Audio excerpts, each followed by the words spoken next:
It's two dudes with attitudes, a wrestling podcast, and this is our AEW edition with your boy Ryan enjoys wrestling and MWO, and we got another prediction show for you this week. We're going to talk all things Dynamite, second Collision, because the first Collision we can discuss didn't really happen, and then we'll get it into our double or nothing predictions. Ryan, are you ready? I am ready, man. It's a busy week of wrestling, so let's get it. Like Let's Rich get Latta it. says, let's get it. Woo. Two dudes with attitudes, let's go. It's the two dudes and our attitudes ruthless, aggressively speaking, so let's do this.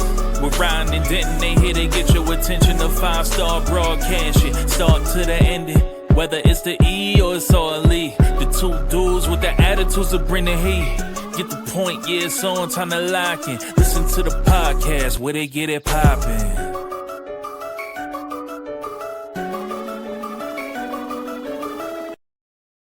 And yeah, Ryan, you are right. It is a jam-packed week, and I don't even know how I'm going to watch all this. I'm going to do my best. It's actually impossible to watch NXT and AEW at the same time because they're airing at the same time. But I'm going to Disneyland with my kids, so I'm going to watch them both when I get home. So it'll be a really long night for me. But it's Memorial Day, so Yeah, we don't have to work on Monday, so yeah, that'd be nice. We can stay And I'm up gonna, until yeah. 2:30 in the morning for AEW, and everything will be fine.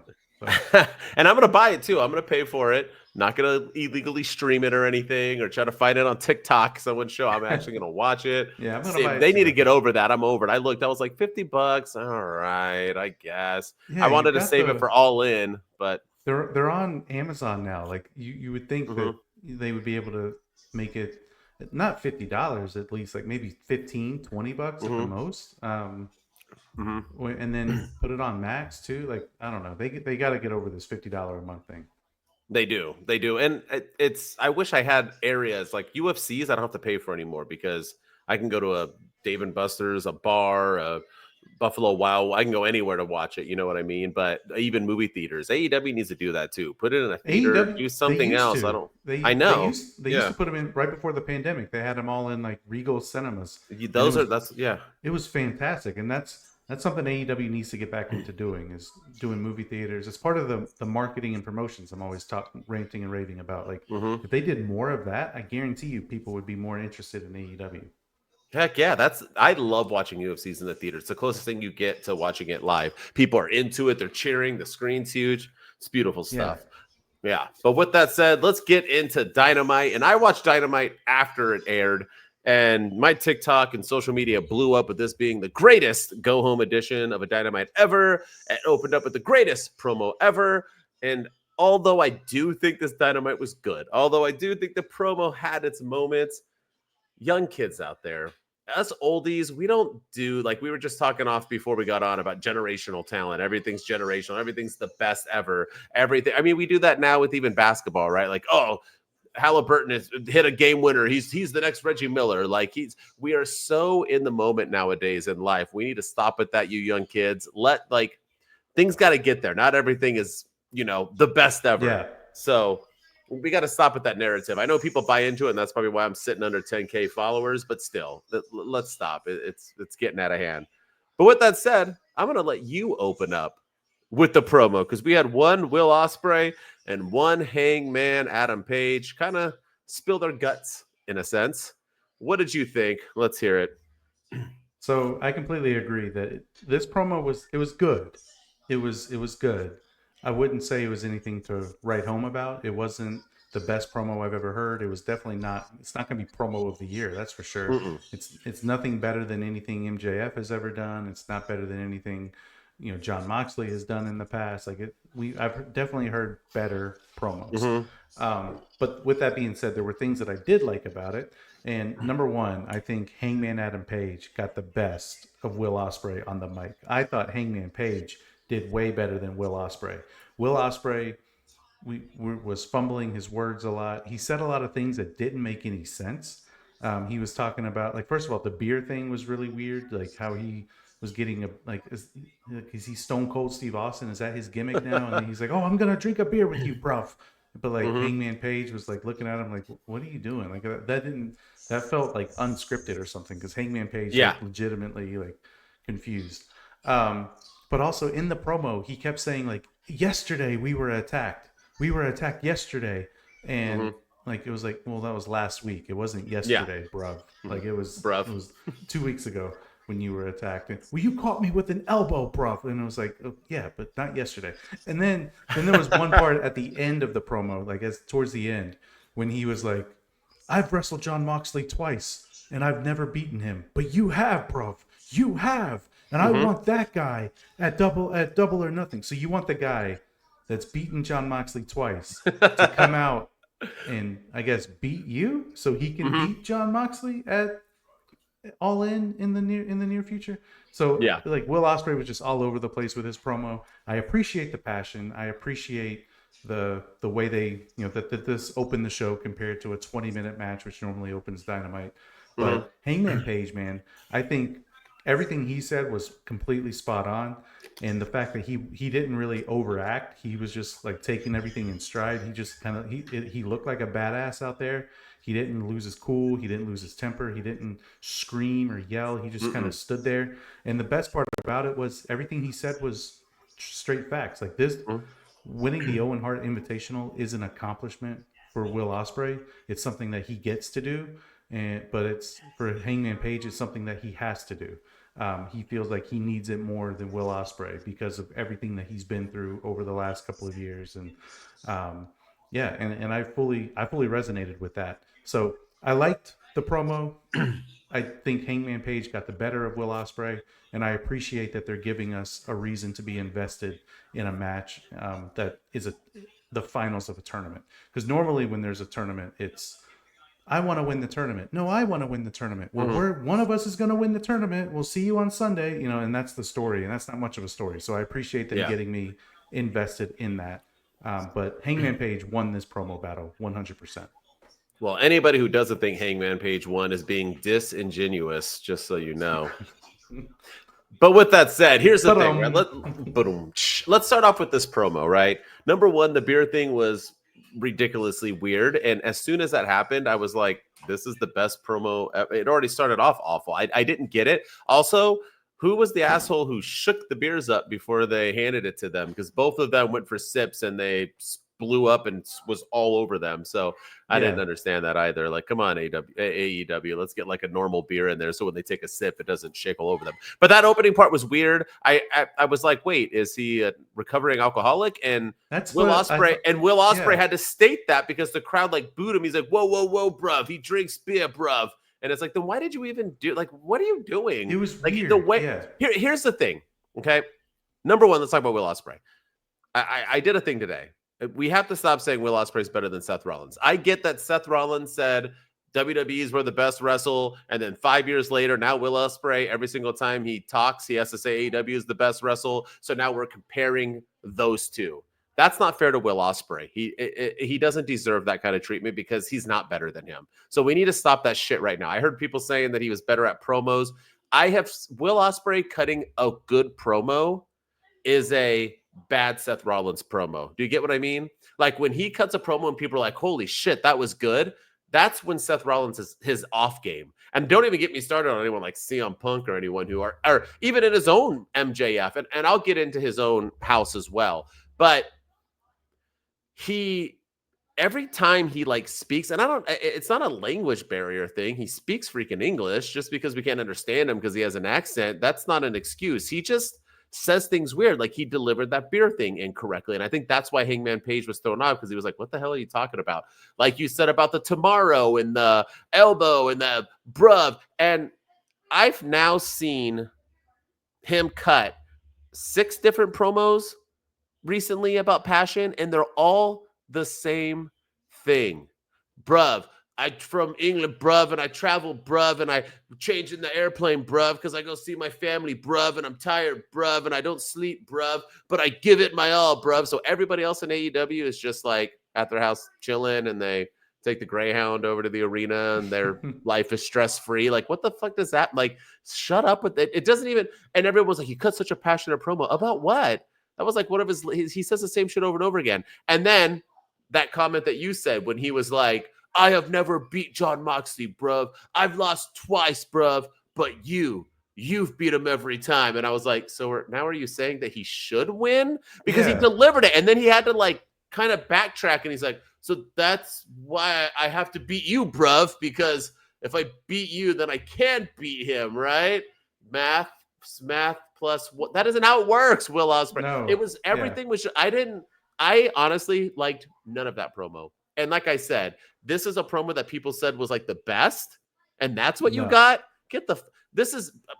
I'm being called disingenuous on comments, bro. If you are trying that hard to make Will Ospreay a thing, then he's not a thing. I've always said it. If you constantly post how much you love your wife on Facebook, on Instagram, you don't really love your wife. If you have to constantly talk about how big your ding-a-dong is, your ding-a-dong is probably small. You know what I mean? Like, that's what we do as humans, right? We overcompensate. If you're not talking about it, those are the people you got to watch out for, right? It's just like, if you're super rich, are you going to dress like it?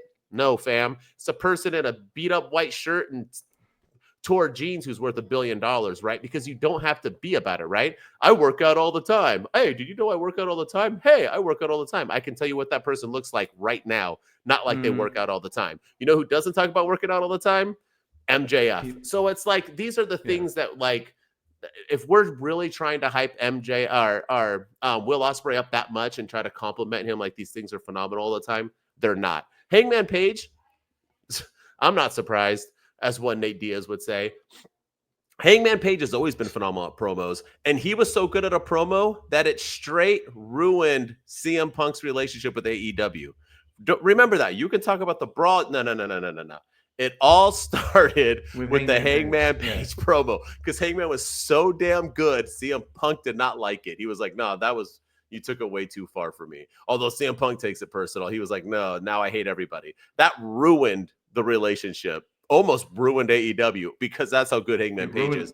Ruined Adam Page. I feel like he took a brunt of that, a lot of that. 100%, and that's why he disappeared.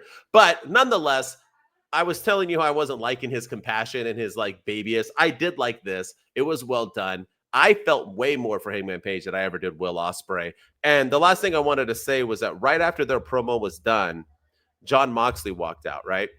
And just looking at Will Ospreay, and I don't want to insult his hair, because he's kind of got like this weird like bop going on right now, kind of like what AJ Styles had for a second when AJ was trying to like grow his hair out, and it was like a little like you know, like a school age.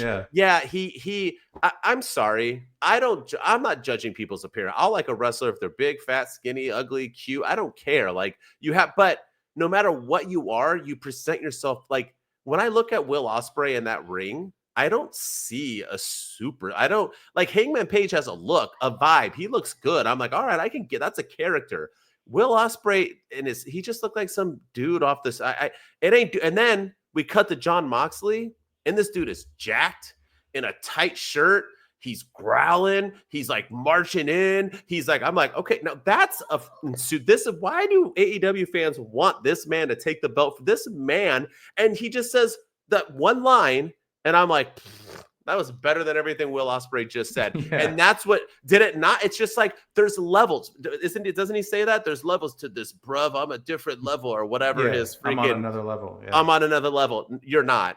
Everybody else is on another level. That's the problem with Will Ospreay. Jon Moxley can't do 75 flips off of the top rope, but he can do pro wrestling. And I think that's the difference between a superstar and Will Ospreay. Sorry, that was a long rant. I apologize. No, I completely agree. And that's why when we'll get into predictions in a little bit, but I feel like my heart's going one way, my brain's going another in that match, but it should be interesting to see. But shout out to both, because I've never been more invested in a tournament final match than I have with this one. So they did their part.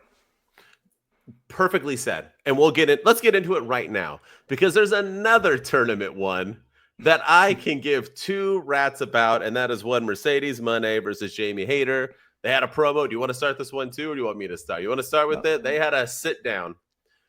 I don't think the crowd really cared. No, it was very, very quiet in the arena.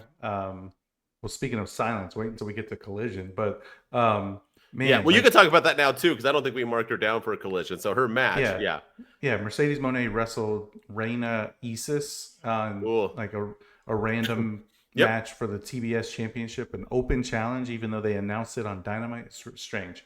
And yeah, both Mercedes and Reina came out to absolute crickets on Collision. It was straight, like, the audience could not give two shits about either one of these performers, and it was really sad to watch. Even in the ring, like, you could hear Mercedes like yelling things in the ring because of how quiet the arena was.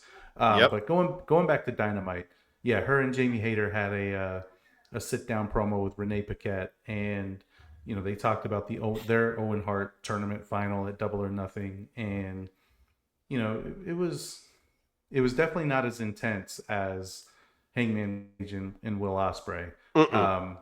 And it was just, I don't know. It didn't land for me. I didn't like the fact that Mercedes Moné called herself the Beyonce of women's wrestling. What was that line? Yeah, it was very strange, and she was saying that she's not just a champion, but she's a revolution, and she plans to show everyone why she's called the CEO, because she's about leaving a legacy. It was just really, really just it felt like a bunch of catchphrases. And then Jamie Hayter talked about how Mercedes lost the New Japan Pro Wrestling Strong Women's Championship to Mina Shirakawa, or because of Mina Shirakawa, who's wrestling Toni Storm at Double or Nothing.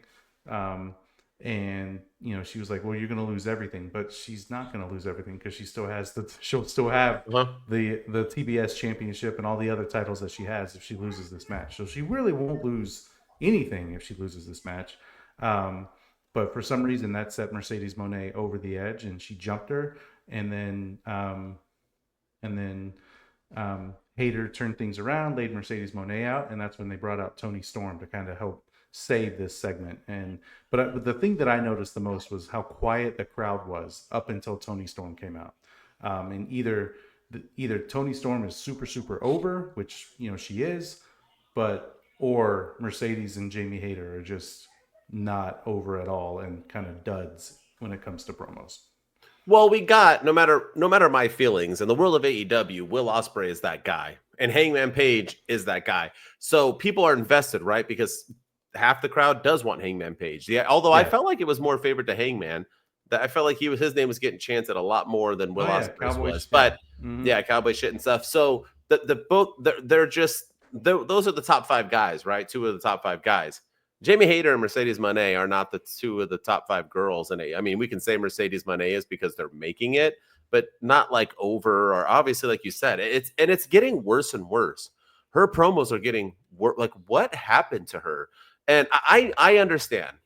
I know WWE and AEW are different. So maybe she just isn't an off the cuff kind of girl. Not everybody needs full freedom. Like, not all actors write films or direct, they don't all write scripts. Some of them just need the information, and they're really good at delivering. I felt that way about Edge. I felt like he wasn't an AEW type guy because he felt lost in a lot of his stuff. Like, he is a WWE guy.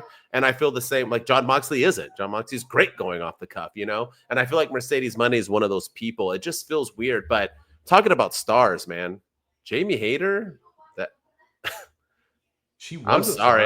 Yeah, maybe. There's no star written on her, bro. There's a 0% chance Jamie Hayter's. I mean, we haven't gotten a pro, but like Jamie Hayter versus Tony's, that's not going to put butts in seats. Sorry. No. Sorry to use the Mick Foley line of winning the championship by Mike today, but that ain't going to put butts in seats. It's just Jamie Hayter maybe she is, and they're just not perceiving her, but I've seen a lot of people who hate AEW talk about like how AEW wrestlers present themselves.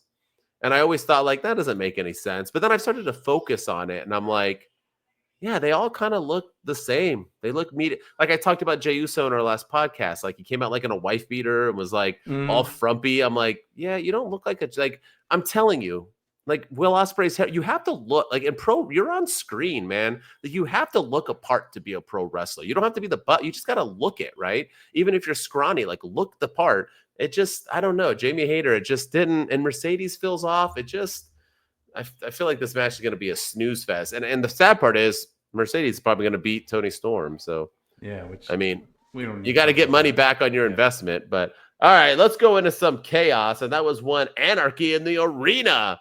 They had a match. It's going to be a 6-on-6. So they decided to have a 3-on-3 because, that's no different than the thing. And the match was crazy, but the good guys won. The Young Bucks and John Mox lost that 6-man tag or whatever it is. And then they fought all night and they ended up closing the show brawling after the main event that nobody cared about. And they brawled all over the damn place and fought and threw people over and blah, blah, blah. And it was exactly what it's probably going to be. And that's anarchy in the arena. And we can talk about it in how I feel about anarchy in arena. But what did you think about this? Did all this get you hyped up?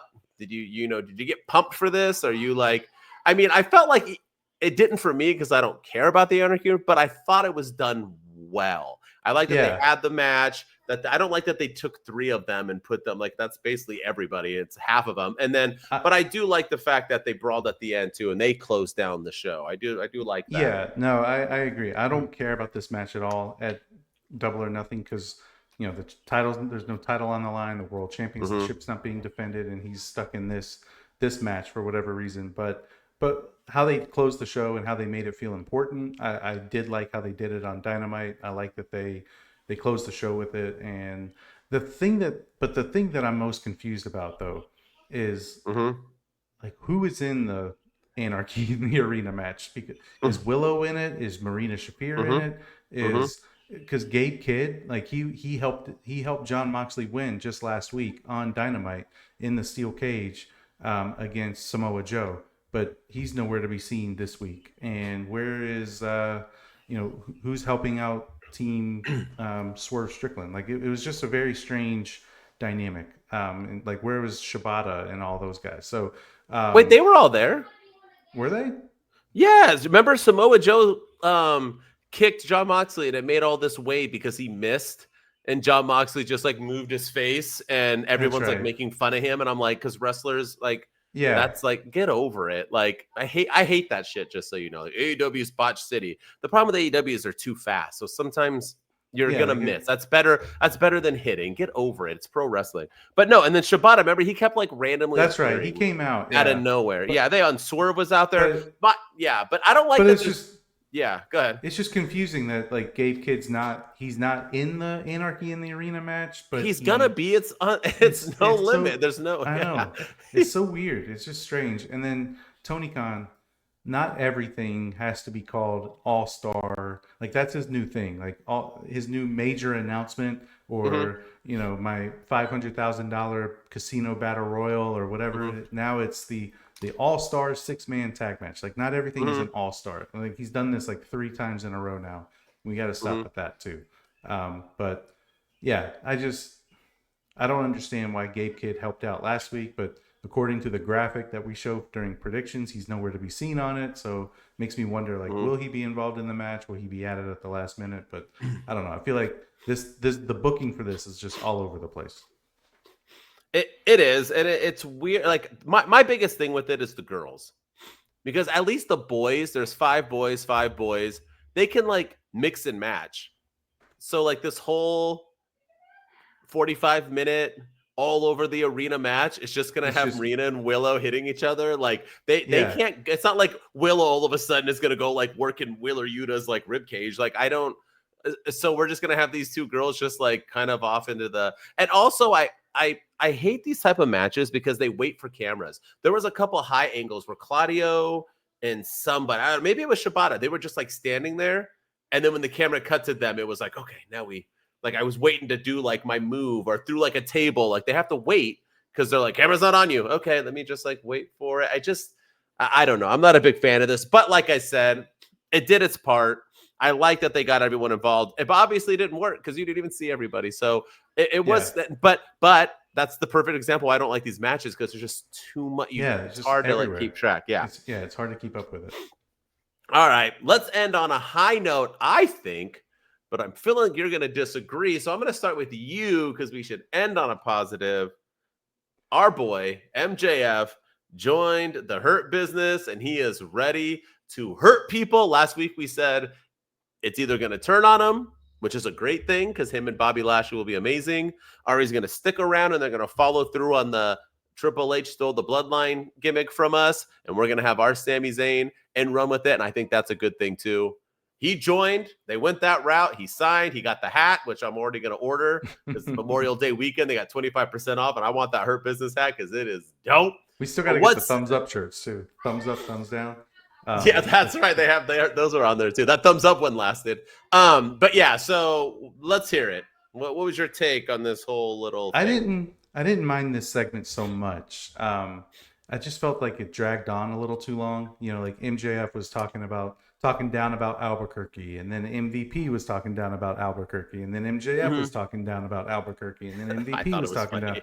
Yeah. It was all funny, don't get me wrong. And then like Bobby Lashley, he like signing the contract, but he was like taking his time signing the contract, and then he had to like go to the corner, and Shelton Benjamin had to give him a pep talk. And while this was going on, MVP's yelling at the crowd to like. It felt like, were they like waiting for something to happen? Was somebody's music supposed to hit? Because it kind of felt like it was stalling a little bit.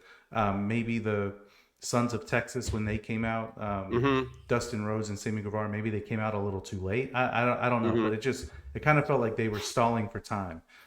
So I didn't care for that. And then like these segments just go on so long. Like it would have been fine with Bobby Lashley just signing the contract, fist bumping MJF, and then they leave, and then they do like a backstage vignette with Dustin Rhodes and Sammy Guevara. But I feel like the promo that Dustin Rhodes cut, speaking of flubbing his lines, he was all over the place with that promo. You know, it was just very, very strange. The crowd didn't really seem to care.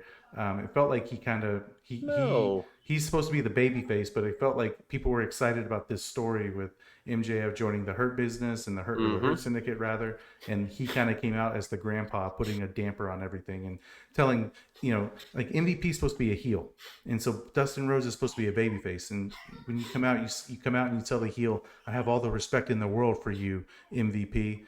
Like, he was just bad-mouthing the city. Like, it was just really strange. And then being like, but that guy, MJF, he's a snake in the grass. You need to watch out. I hate his guts. And then saying things like the typical, like, old man yelling at Cloud, you never wrestle. You don't put the work in like we did back in my day. We're day one guys. MJF's a day one guy. Like, I don't understand. Literally he's a I don't understand why that's a flex. Like, that's not the flex that Dustin Rhodes thought it was. And then Sammy Guevara, like, does he not speak anymore? He was just out there like looking around like do. I'm gonna let my grandpa talk. It was just really strange. You know, he could be his grandpa probably. You know, but I loved the Hurt Syndicate stuff. It just it took a huge nosedive for me when Dustin Rhodes came out. I mean, in all fairness, this is his 5th decade of wrestling. Give the old man a break. Yeah, he can flub a line here. I'm and not there. hating on him. No, I know you're not. No. Yeah. So he's still got it. I loved everything about the Hurt Syndicate, MJF signing, Bobby still like being about it. I love the fact that he calls him Bob and he still like fist bumped him. I love it all, and I think this, and I love his outfit. Love that guy. I love that guy. I love that everyone's in black with gold and he's in gold and black. You know what I mean? To kind of keep like the Jewish thing. I just love everything about it. It's just good. The hat, the way I think this is going to be a beautiful, beautiful, beautiful friendship. And I didn't think it went on too long. And MJF even said that because they were going back and forth, and MJF realized it and was like, okay. We can do this all day, MVP. Let's like get to the point. He even knew that it was like, I think they were just ad-libbing that, but they're good, man. There's not many people better than MVP on the mic, and MJF either in AEW. So once again, you talk about superstars after seeing Will Ospreay. You're going to tell me you look at Will Ospreay and then you look at MJF, Bobby Lashley. Like, these guys are super. Like, once again, there's levels to this, bruv. Levels. They're above it. So, and I like Will Ospreay. I know I'm hating right now, but I do like him. I just hate that people think he's like, I don't think he's cream that of guy. the crop, Yeah. and he is not that guy. That's the problem. He's a great wrestler. He's just not that guy, and that's okay. Not everyone has to be a superstar or the face of an organization.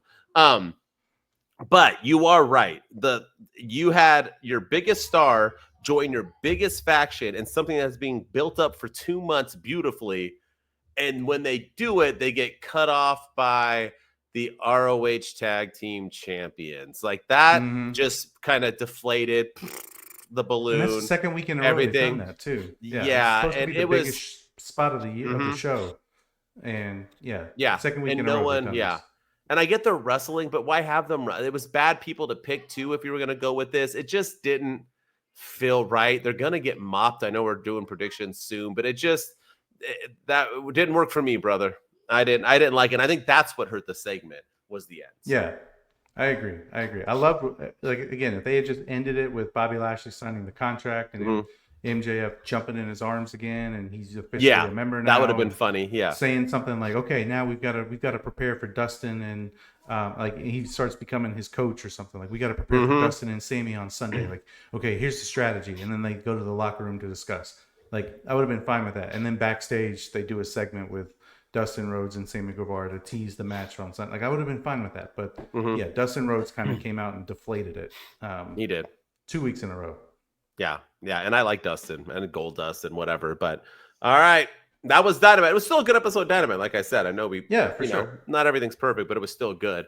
Now, really quick, because I want to get through Collision quickly so we can do these predictions because there's like 20 matches. First, there was a Collision normally on Saturday before Dynamite. I'll let you tell the world because I didn't watch it because I usually watch it on Max. And then when I went to go watch it on Max, I can't even find it on Max. I don't even think this exists. And people crap on AEW. Did I miss the crapping, all the WWE lovers crap on them for this? Because I feel like out of all the things people are like, oh my gosh, this happened. And there was a fake boot to Samoa Joe to Moxley that missed. No one was like, I mean, WCW had a pay-per-view end early one time and the world like never forgets it. Like, we're not crapping on them for this. So let's hear it. What happened? Yeah. So AEW Collision, it was actually a really solid episode. I actually watched it live last Saturday. Everything was going peachy. And they did a nice tribute to Steve Mongo McMichael. They had Ric Flair come out and he cut a nice promo about him and talking about what he meant to him. Tony Schiavone was out there doing his thing. It was a good episode. And the episode ended, or the Steve McMichael, the Steve Mongo thing was maybe about an hour and a half into the show, maybe an hour and 15 minutes. And then they went to commercial and they teased that we were coming back. When we came back, we were going to get a title match because it was their beach break episode. So we were going to get some sort of tag team match or title match. I can't remember which one, but the thing is the episode never came back. They came back to Black Adam. Who's in Black Adam? Dwayne "The Rock" Johnson. And it wasn't even Black Adam from the very beginning of Black Adam. They like came back and like, are you serious? And like 2/3 into the movie. I was like, wait a second, what? And then there was a little thing on the bottom of the screen that said AEW Collision is not airing due to technical difficulties. Please stay tuned on Max, or the full episode is airing on Max Live. So then I go to Max Live and the same thing, it's Black Adam there. So it was really, really bizarre. And then all the dirt sheets and everything and like Tony Khan even tweeted saying that sorry about all the technical snafus. We will have the full episode streaming on Max shortly thereafter, or like within the next day. And they never put it up. Yeah. It just completely disappeared. And I don't know if people aren't faulting AEW for it. I don't know if it was a TNA mishap or a TNT mishap. Or if it was AEW's mishap. I don't really know who it falls on, but it was pretty funny, but also pretty sad because it was funny because there's The Rock ruining, we're talking about John Cena ruining wrestling. There's The Rock literally ruining wrestling right there.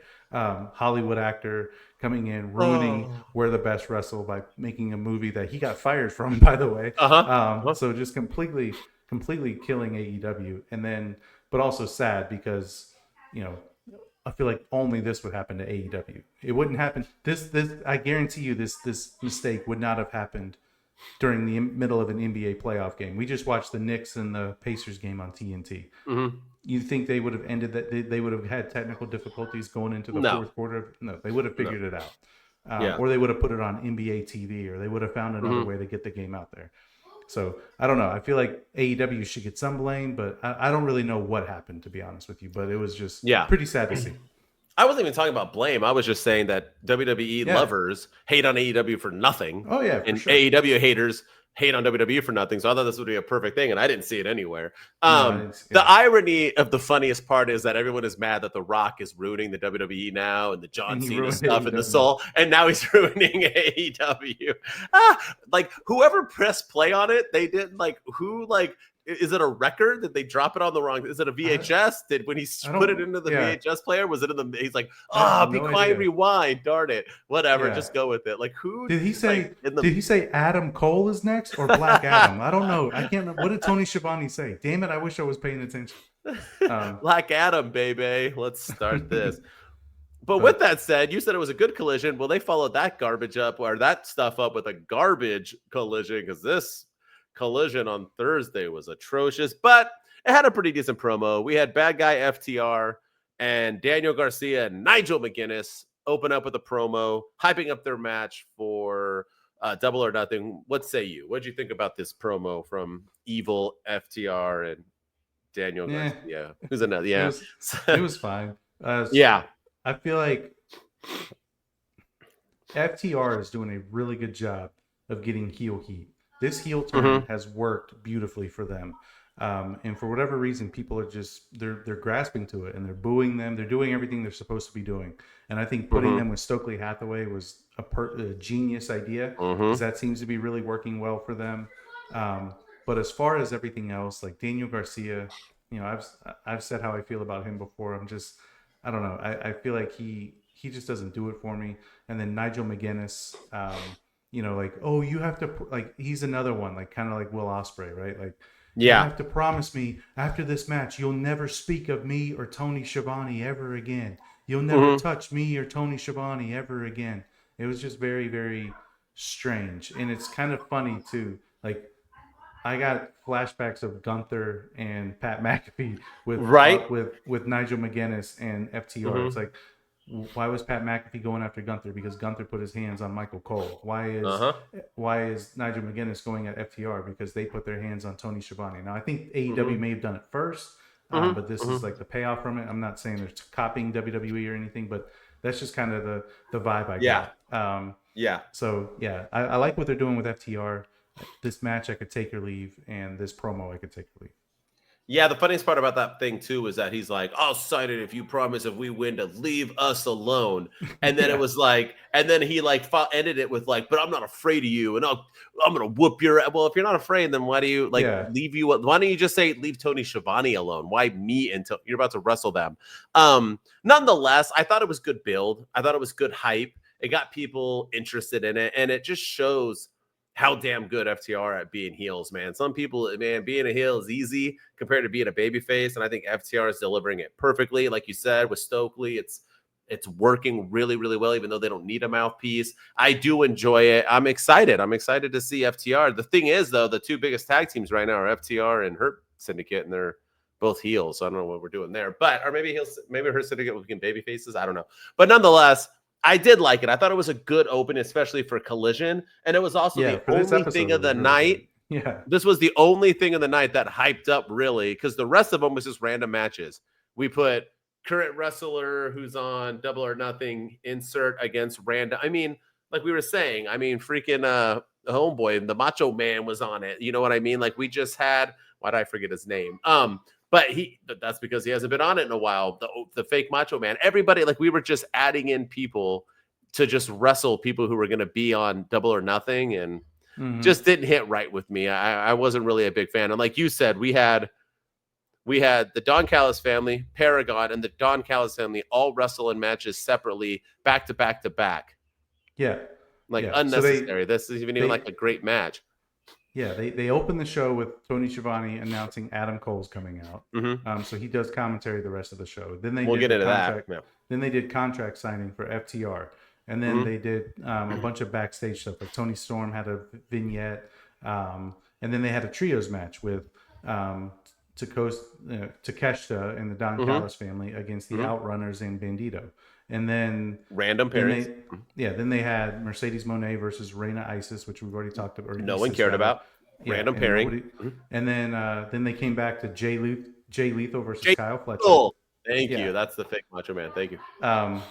So Don Callis family. Then Paragon versus Grizzled Young Veterans. So there's Adam Cole's group. And then Josh Alexander versus AR Fox. So the Don Callis family. So we literally had Don Callis family, all random. Adam Cole group, Don Callis family, Don Callis family. It was just like, and Don Callis kept leaving and then coming back out with his guys and then going back to the commentary table. And it was like, Why? It was just too much exposure. Too much of something is Yeah. not always a good thing. You know who didn't leave? Adam Cole. Riddle me this. Why do you have the second most prestigious title in all of AEW? The TNT title used to be it when Cody had it, Sammy Guevara had it. I mean, so many people have had, even Jack Perry had it. And it was like defended and prestige. I mean, this belt has always been like the belt that Christian people Cage want. had it, And yeah. Christian Cage had a great run.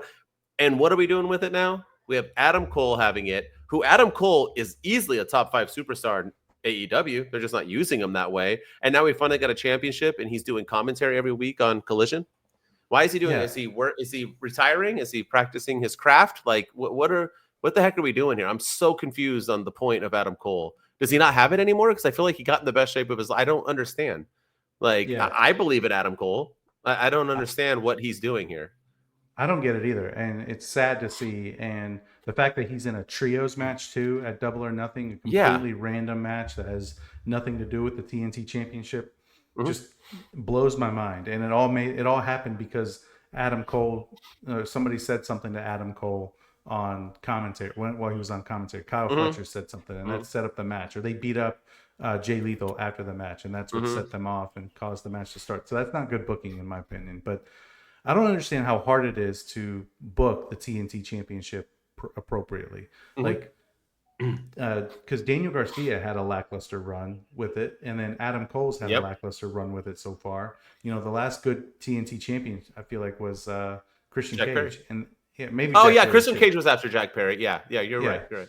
Yeah, so he had it, and it's just very, very strange how they just can't book it right. Samoa Joe had it for a while, and then they played hot potato with it. With Darby Allin won it, then Powerhouse Hobbs won it, and then Wardlow won it, and then it's just been all over the place. And I don't get why it's so hard to book their second most prestigious title in the company.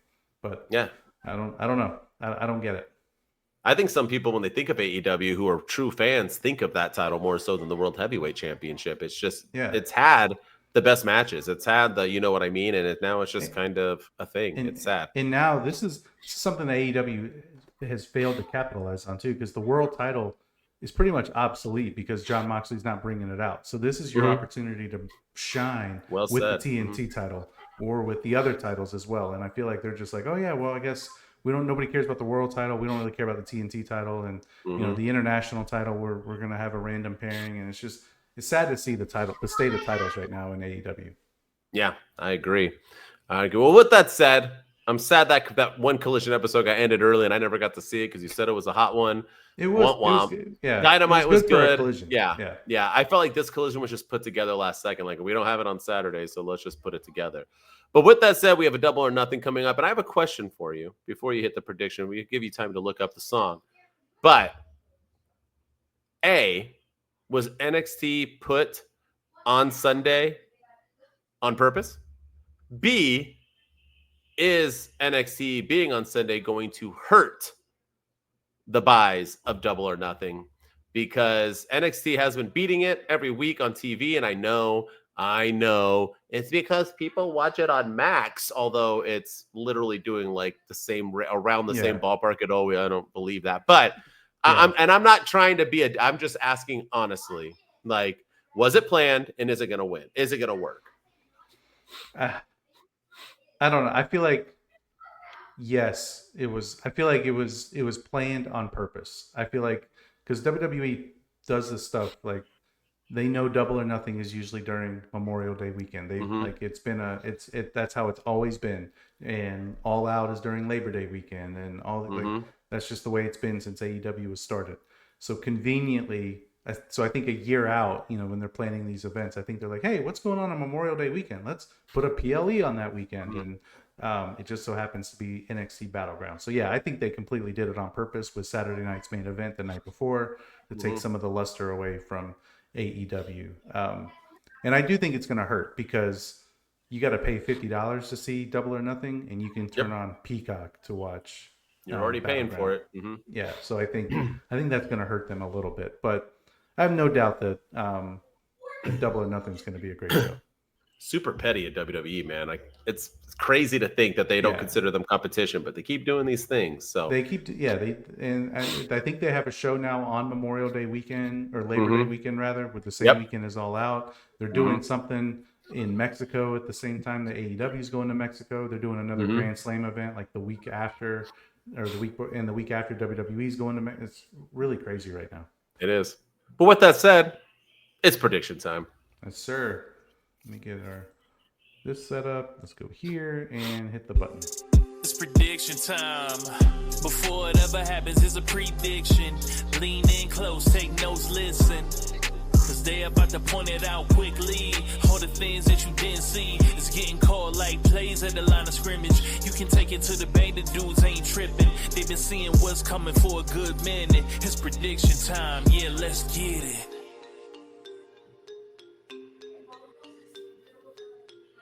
All right, it's prediction time, and we got 9 matches. This one card has almost as many matches as the 2 WWE events happening this weekend combined. All right, what's first up? Let's see if we can go 9 for 9. I already said I'm going 10 for 10, so let's do this 9 for 9. And I put this in the order I think it's going to go in. I think they're going to open with this match. Well, why not? Because it's literally the most pointless match. Well, there's a lot of pointless matches. Let's start with this one. We got the timeless one. Toni Storm defending her world. Does that say? Oh, AEW. I thought it said new. Against Mina Shirakawa. Who do you got? I think I could see a world where AEW has Toni Storm lose and puts it on Mina Shirakawa because Mina Shirakawa cost Mercedes the title in New Japan. And that's the story they're going to go with All In, that she's beatable because of Mina Shirakawa. But Toni Storm's got to win. The money match is Toni Storm versus Mercedes Moné. I wouldn't put it past AEW to take it off of her to protect Toni Storm from having to take an L to Mercedes at All In. So they have her take it now. But the money match is Toni Storm Mercedes. So my pick is Toni Storm wins. All right. I think this is so easy. I don't think they're putting it on Mina. I don't even know why she's in this. I felt like this was we only have 8 matches. Holy cow, Batman, we need another. So, and they're gonna end up having 15. So because they'll have 75 under. Max Caster will be there to get pinned in 60 seconds. So yeah, I'm going with timeless Toni Storm as well. She will be facing off against somebody that we'll predict later on. What's next? Ooh, the match people have been dying to see. That's the Paragon with the TNT champion versus the Don Callis family. It looks like it's going to be Takeshita Takeshita, Kyle Fletcher, and Josh Alexander, the guy who WWE didn't want, I guess. So he decided a job in AEW. Who do you got? I got to go to Paragon. I feel like the Don Callis family is there to lose matches now. And, I feel like the Paragon, the last time they were in a feud, I think they were feuding with the Death Riders, actually. And I think they lost to them, and that they lost their last trios. So I think they need a win. And the Don Callis family is the perfect group for them to beat.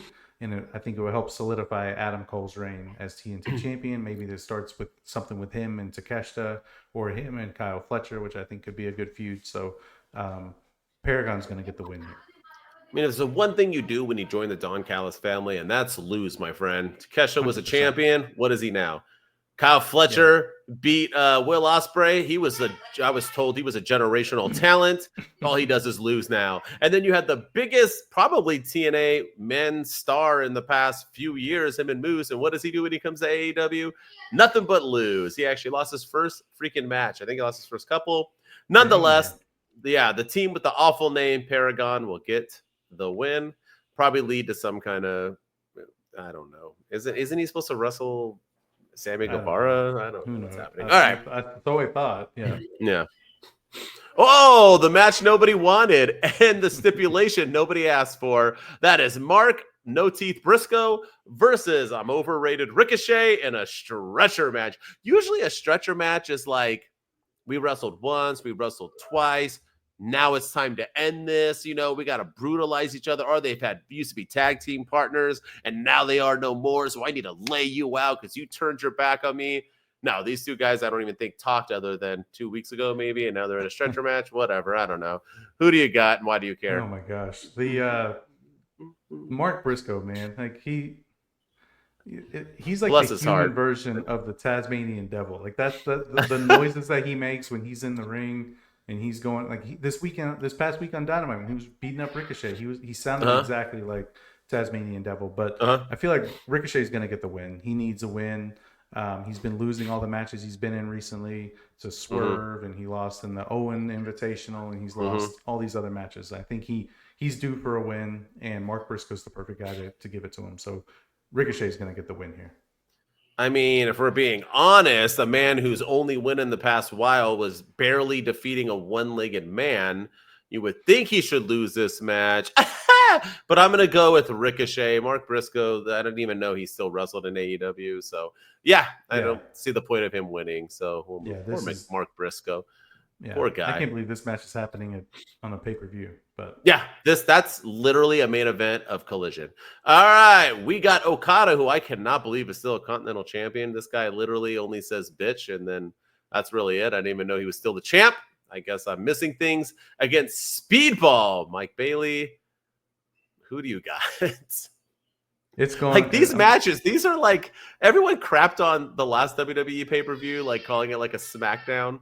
Like, what are we doing? These are like most of these matches are thrown together. All right, go ahead. Sorry. Completely agree. And I don't know if you saw, but Okada was on Dynamite. He did an interview and he had his blonde hair. And then the next night on Collision, his hair was black. So I don't know like what happened to his hair, but Okada's winning because they're going to merge that in the international title that Kenny Omega has at All In for the Intercontinental Championship. And so Okada's going to get the win. Speedball Mike Bailey's going to take the loss. 100%. We're all perfect right now. Okada's going to win. He is the most winningest wrestler that nobody knows wins. All right, what's next? That's not a dog because I love Okada. I'm just saying.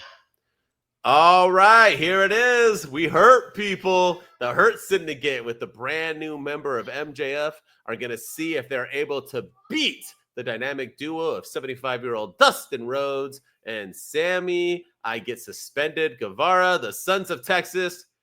Who do you got? I can see a world. Oh, gosh, that's twice now you've said where the Sons of Texas win the tag team titles because MJF inadvertently costs the Hurt Syndicate. And that's what causes tension amongst the group. And already? While I feel like that's going to happen, I think it's too soon for that. So I'm going to go that MJF helps the Hurt Syndicate retain. But I could see him inadvertently costing them, and then that causes Bobby Lashley to question why he's in this group in the first place. So, but they're going to win this match. Hurt Syndicate retain. Bro, we got to let this. If there's one thing MJF does with storylines is drag them out. He builds stories. He's like one of the few. He ain't ending this already. The only way I see him turning to cost them is purposely turning, like being like, I actually duped you guys to lose your tag. That's the only way I see it happening. I could also see it where like they didn't read the contract that they made, that he had Mark Sterling draft up, and it's like, I own the Hurt Syndicate. I'm the leader of the Hurt Syndicate. And he turns on them, and they become baby faces, and he stays a heel. I can see that, but no, I think this is going to be a pretty easy squash match for the Hurt Syndicate. I don't think it's. There's no way you're putting tag titles on Sammy Guevara and Dustin Rhodes. They've got the other one, so why not? They've got ROH. Who watches ROH is on what, YouTube? Like nobody. Let's stop. All right, what's next? There we go. There we go. FTR versus Nigel McGuinness and Daniel Garcia. Who do you got? Look at that face. I'm going business. I think FTR needs to win, so I'm going to pick FTR to get the win. They're going to do the typical wrestling thing where the guy Adam Copeland's going to come back and take out FTR, but he's going to do it after the match. He's not going to do it during the match to help his friends win. He's going to come back after the match, after these guys have lost, and he's going to spear FTR. But Adam Copeland's coming back and going to take them out, but FTR is going to get the win. FTR is for sure getting the win. Wrestling math, Nigel McGuinness and Daniel Garcia stood tall. FTR is going to get the win this weekend. They're the hottest. Why would you build them up like this? And like you said, they have to, with Adam Copeland, you can't have them lose to Daniel Garcia and Nigel McGuinness. But you would think Yeah. like with Copeland coming back, oh, he's gonna cost them the match, or he's gonna help Nigel McGuinness and Daniel Garcia win. But no, he's coming back after the match. I can see that, but no. Yeah, FTR needs to get this win. All right. Oh man. Anarchy. Oh, you don't think this is second to last, huh? All right. Anarchy in the arena. We got Kenny Omega, Willow Nightingale, Swerve, Strickland, and the Ops versus the Death Riders and the Young Bucks. Look at Wheeler Yuta. You can't even see him in the background. Who do you got? You really can't. No, he looks like part of the moon. I can't even. Oh, the Death Riders and the Young Bucks are going to win. You got to keep John Moxley looking strong as he heads into All In for the Owen Hart against the winner of the Owen Hart Invitational. And I think the Young Bucks have taken L since they've been back. Kenny Omega, I mean, the Ops took the freaking trios titles off of these guys, so it's time for the Death Riders to get their win back, and I think they're going to do so here in Anarchy in the arena. Not only did they win, they pinned John Moxley. What the hell was that booking? Yeah. No follow through on that either. No, it's 100. There's 3 things you can be promised in a Young Bucks match, right? They're gonna get their moveset in. They're going to, do their Young Buck thing, and they're gonna win. The Death Riders and the Young Bucks are gonna win this match. It's, I think, a no-brainer. It's gonna build to whatever it has to be built. I hope Marina Shafir beats Willow. By the way, is it just me, or did Willow lose like 50 pounds? Did you see her? She's looking good. She came out like slim, but I don't like it. I like when people are like, if you're skinny, then I want you skinny. If you big, I want you big. Like I feel like she's gonna come out looking like Marina Shafir in 2 weeks, and I'm gonna be like, who the heck is that? Like I liked her because that'd be like Yokozuna coming out looking like like Roman Reigns. I don't want that. Like I want I don't know. Like girl, you were big. It's okay. You were still beautiful. Yeah. I mean, I get it, right? She has a right to be skinny, like Adele and so on. But I mean, yeah, she was like in a crop top, and she was looking thin, man. I was like, what the hell? She just announced that she's re-signed with AEW for her. She was in a contract year, and she's back with AEW for another 5 years. So yeah, hopefully she's a star, man. I love Willow. I love it. I hope she shows out in this match. I hope her and Marina have big time spots, and they do great things. Marina looking good too, but that's why I want her to pin, because then I think it can start a feud with them. And Marina needs to wrestle. She needs to be more than just the girl who's wearing the key to the briefcase. No, although 100%. I think that's funny that she wears it around her neck. like who's like whatever, like I don't know. Whenever he loses, are they gonna like take it off, like rip it off her and be like click? Like are we gonna like it's so and like who needs a key for a briefcase? Like don't they have codes on them now, or like I thought they did. Isn't that the key? Unless that's the key to her heart. I don't know. All right, what's next? She's married to a paragon. Yeah. Props to Roderick. What's next? All right, next match. This one. Woo! Here it is, the heavily awaited, heavily debated Mercedes Moné, champion of 1,000 belts, who gets offended when you say she lost one of them. That was it. You can talk about her mama and her looks, but girl, you say I lost the belt, those would be fighting words. Versus Jamie, Becky Lynch Hayter. Who do you got? Mercedes Moné, the Beyonce of professional wrestling, the revolution, the CEO of our hearts, and the boss in a previous life. But Mercedes Moné is gonna win here.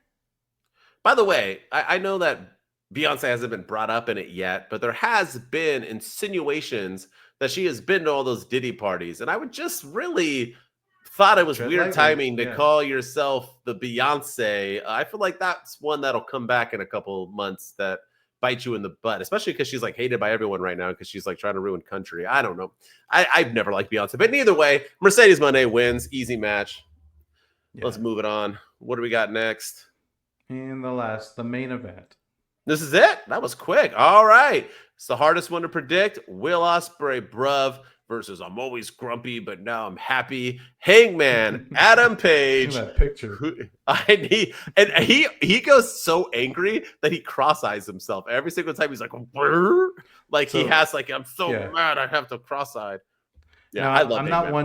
I'm not one to criticize acting or anything because but John Cena, that's how you look mad. Right there. Look at Adam Page's face. That's how you do an angry scowl. not whatever the hell it is you do on a weekly basis. So, dude, and John Cena's a great actor. I don't understand He's it. phenomenal. Maybe he's just not good at like. He's never been like in a serious. Maybe he's just he's great. No, he's good in that TV show. He's fantastic. Peacemaker. Peacemaker. I'm so excited for season 2. There you. That's amazing. Anyway, all right, that's a comedy though. All right, no, he's the best one he's in is when he was in that one with Amy Schumer. That's the Trainwreck. Yeah, great stuff. Mm-hmm. Or Baby Mama 2 with Amy Poehler. That one was good. Oh yeah, that was good. They're all good. But anyway, let's get back to focus. Sorry. Will Ospreay, Hangman Adam Page. Who's going to be wrestling Moxley at All In? I'm going to go against the grain here because I think Will Ospreay is going to win, but I'm going to predict Adam Page. Adam Page has to win. I feel like it's the only thing that I made a TikTok about this earlier, but I think it's the only thing that makes sense in terms of the story for Hangman Page's redemption arc to go represent AEW at All In, be the guy to stand up to Jon Moxley and Jon Moxley's reign. So I'm going to predict Hangman Adam Page. I know I'm wrong on this prediction because I think Will Ospreay is going to win, but I'm going with it. I'm going with my man Hangman Page, the MVP of AEW for the last couple of years. I 100% know for a fact that Will Ospreay is going to win this match and beat Jon Moxley at All In. But I want to speak it into the universe. I want it to happen. And I know for a fact Tony Khan and crew listen to our podcast. I know they do. So I am going to say Hangman Adam Page needs to win. Will Ospreay is not ready. Hangman Page, being a former champion and a cornerstone of this company since day one, deserves to be the one to dethrone the man who was trying to take it over and the belt. Give it to Hangman Adam Page and let Will Ospreay work on his actual craft for the next year or so and become the face of the company. Hangman Adam Page, let's do this, buddy. Let's go. Yeah, let's make it happen. Yeah. And I thought Hangman Adam Page is one of the worst champions ever, to be honest with you. But he has evolved Will Ospreay. Like, people thought he was great then, Hangman, but I don't think he was ready.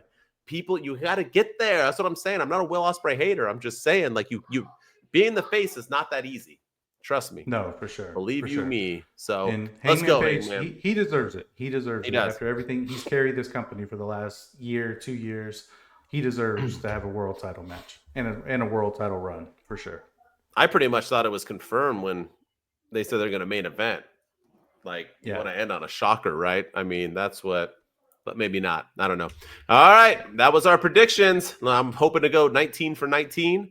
Probably not because I took a couple gambles, but that's what you got to do to make money, right? Got to gamble. All right. With that said, we're going to end on our favorite segment. Oh, man, we went over an hour. That's my bad. All right, let's get into it. LVD, MVD, where we state the least valuable and most valuable dude or dudette of the week of AEW. So all things Collision and Dynamite. And this doesn't mean we hate them or love them. Just they were poorly and greatly booked. Who do you got for your LVD? There's two to choose from at least for me. But I'm going to go with somebody who I think has really, really fallen off. And that is the beautiful, lovely, talented, amazing Julia Hart. She took a loss on Dynamite in the women's match. And it's just, she just hasn't done anything since she's been back. And she's got a great theme song. She's over with the crowd. She even tried to get some offense in on Mina Shirakawa after the match, and then Toni Storm came in and took her out. And it's just been, I don't know, it's just been a bad run since Julia Hart came back from her injury.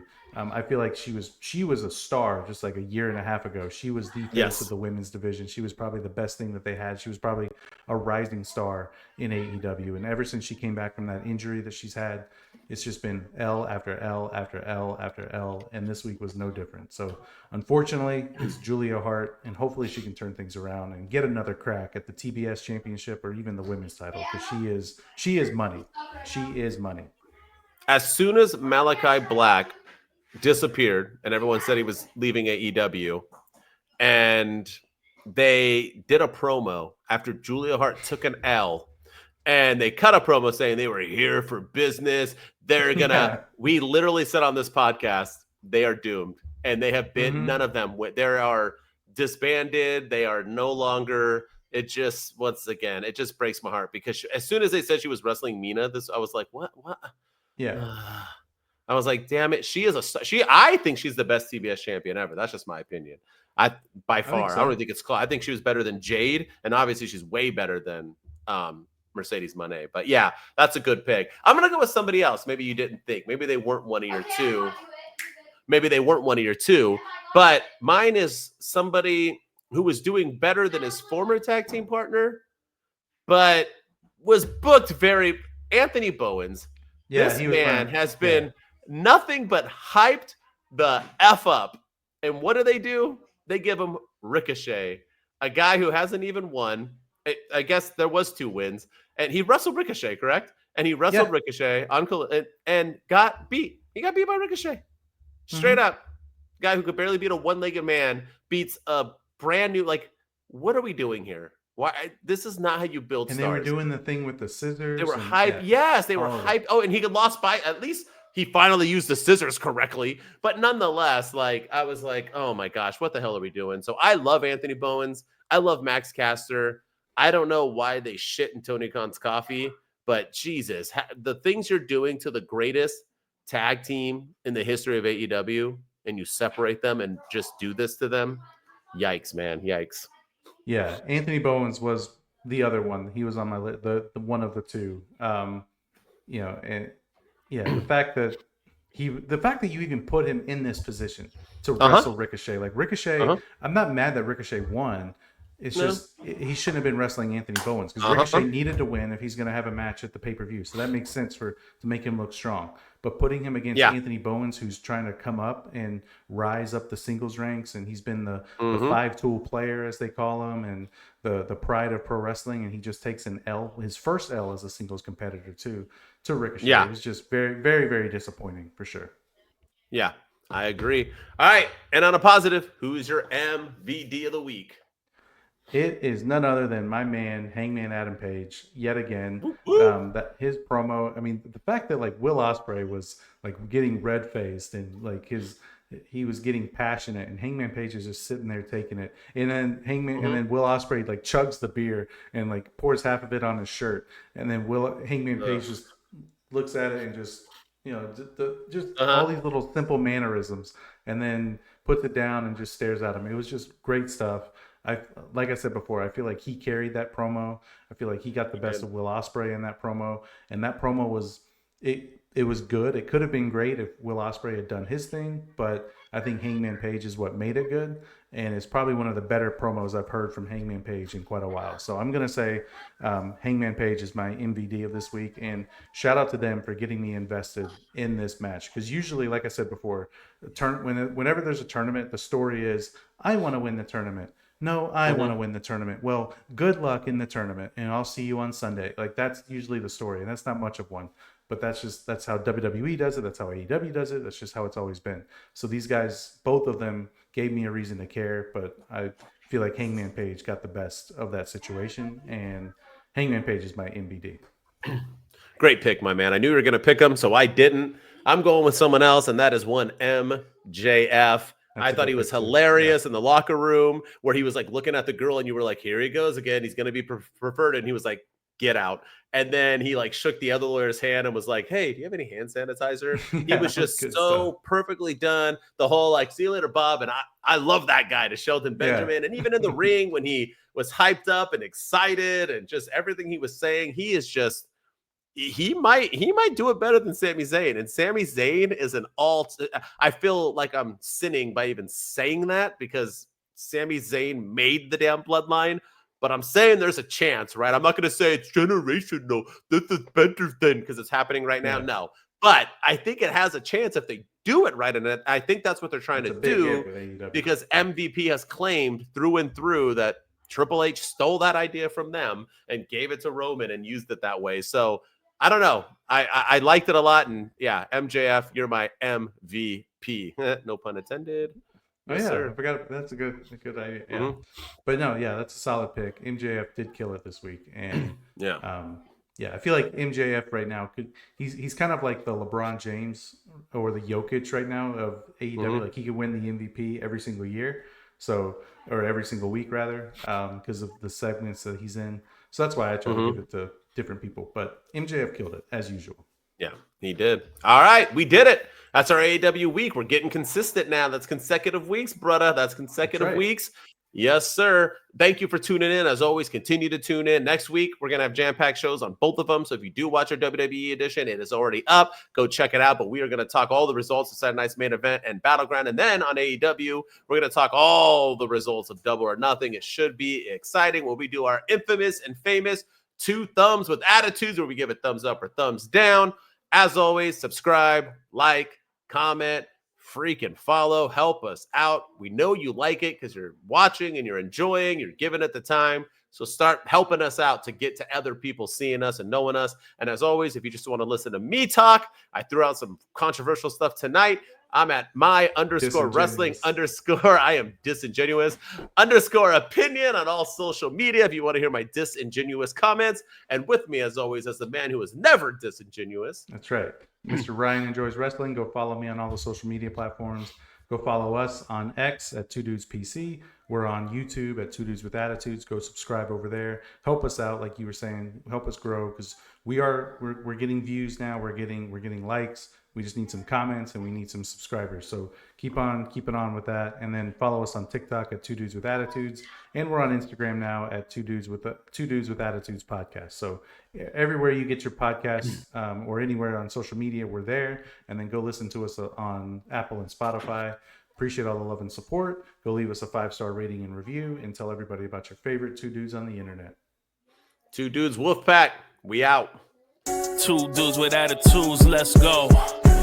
It's the 2 dudes and our attitudes ruthless, aggressively speaking, so let's do this.